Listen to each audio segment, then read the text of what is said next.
being here this afternoon with us. It's so great to feel your support. A lot of these people, like I said, have not been on stage ever before. This one has, though. Please welcome to the stage, Mark Addison!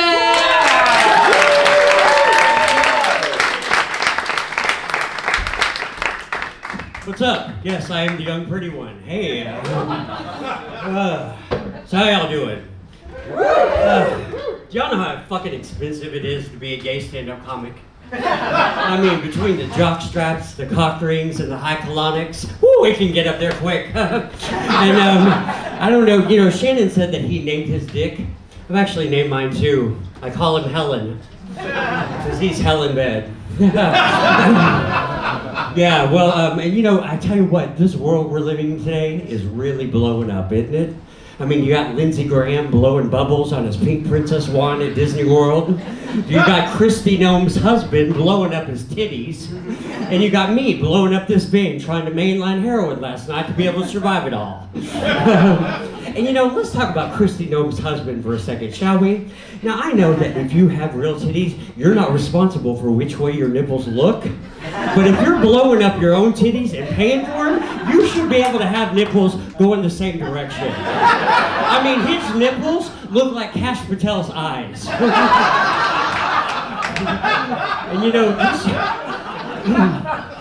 And all of that kind of reminded me of my mom. So, several years ago, my mom had breast cancer, and she had to have a mastectomy, and she only had a single mastectomy, and when you have reconstruction surgery for it, unbeknownst to me, you have to tattoo the nipple on. Did y'all know this? I had no idea about this. Well, my mom is 100% against nipples. Tattoos! She's against tattoos. Yeah, well, maybe nipples too. Yeah, she's 100% against tattoos. So she refused to have the nipple tattooed on. So the next time I went home to Texas, I got to play that fun-filled game of which one's real, which one's not. I'm like, I don't know, Mom, the one winking at me? So I recently got out of a 14-year relationship. Yeah, and luckily, the asshole's here. He's right over there. Hi, Mark. Hi. We actually met at a sex party. And the first words he ever said to me were, "Can I suck your dick?" Do you know how hard it is to find a one-year anniversary card that encapsulates the sentiment, "Can I suck your dick?" Hallmark does not make one. So I wrote my own. I wrote, "I'll never forget what you said so long ago. On your cock may I blow." So now, fast forward to me having my own line of greeting cards for modern day dating and whores. And his name is Mark.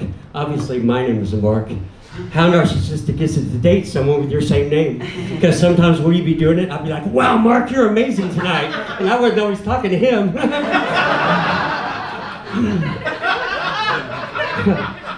And then after we broke up, my first rebound guy, he had a huge shoe addiction. And as a matter of fact, when we broke up, I was like, "Dude, you need to find a 12-step program." And then most recently, I started dating this guy from Great Britain. And the other day we were in my bedroom and I was smoking a cigarette. And he looked at me and said, "Can I have your fag bum?" I was like, "I beg your pardon?"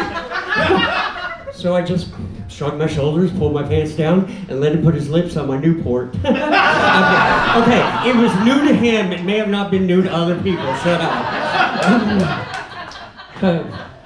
And so my Grindr profile says that if I'm in your neighborhood and not normally on your grid, that means I'm probably fucking your neighbor, and it's probably the one you're thinking of.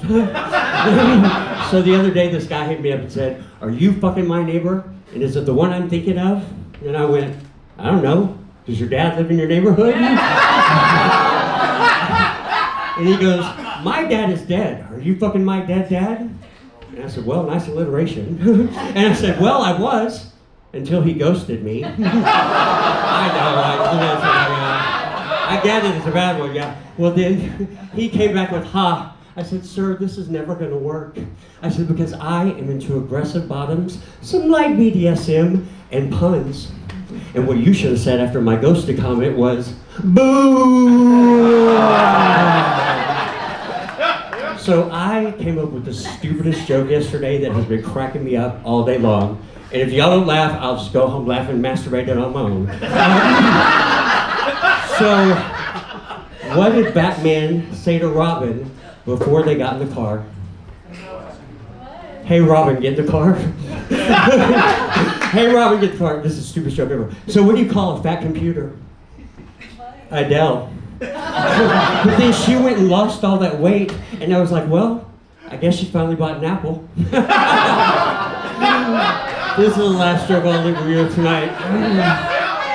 Yeah, I know, right? These bad ones are good. Well, you know what? I tell you, kind of my MO lately is dad jokes. Well, at least daddy. Hey, what's up?